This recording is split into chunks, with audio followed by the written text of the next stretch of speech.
expensive. I don't even recommend using the same one again. You're better off with a true trickle charger. We went and got a new battery, die-hard. So what I usually like to do is get this completely cleaned out as best as possible. This acid crap is just going to eat the paint up.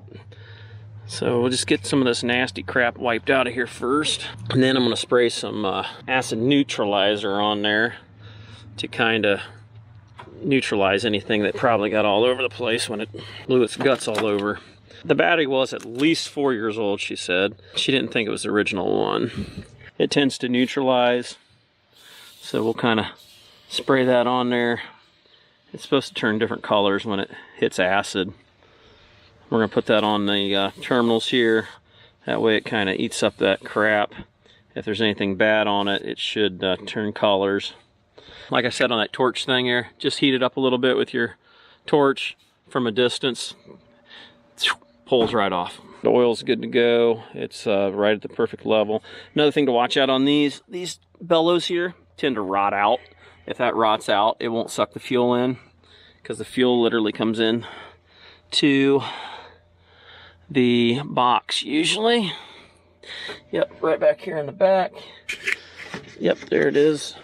And that intake compression stroke pulls the fuel right into the intake manifold there. And if that's rotted, it won't work. And when I was looking at that sticker before I took it off, it did say 2018, 3 years. It just, like I said, you gotta keep a good eye on this water levels. Make sure those water levels don't get too low. I always got a junk screwdriver to use on this because I don't want to use my good ones, because it will eat it up.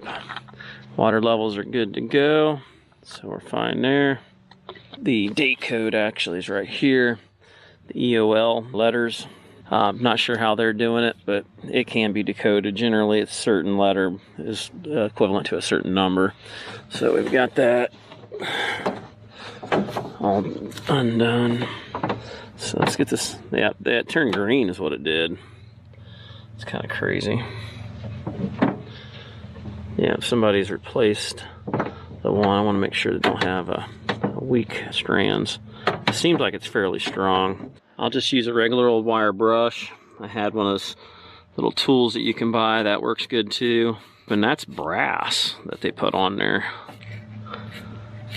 It's supposed to hook your ground up last.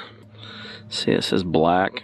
That's not even the correct one originally. So somebody's changed that at one point in time or another. I know a lot of homeowners are watching these, which is fine, but I don't provide technical support. My original intent for any of my videos has always been to help the technicians out that have actually been through the schooling and stuff. Just a lot of liabilities on certain things. I know you can do this, you can do that, and that's great, whatever. But in the Sue Happy world that we got here, it's in my best interest to protect myself. So I put a little sticker on there for the guys that aren't paying attention. They need to check the water levels at the PM. Got today's date on there. Get our protector sprayed on there. It's going to give us a little bit of protection against corrosion. Wipe off the excess that's all over the sticker so it don't look so ugly. We got most of all this wiped out, so let's blow some of this crud out of here.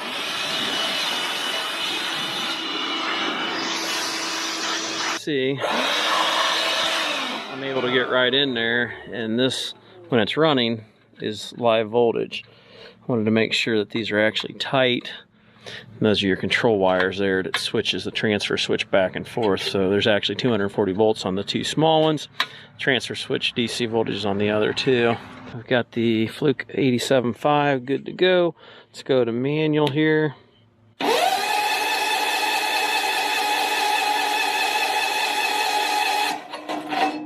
That's not sounding very promising. And I noticed that we're not blinking on our display here.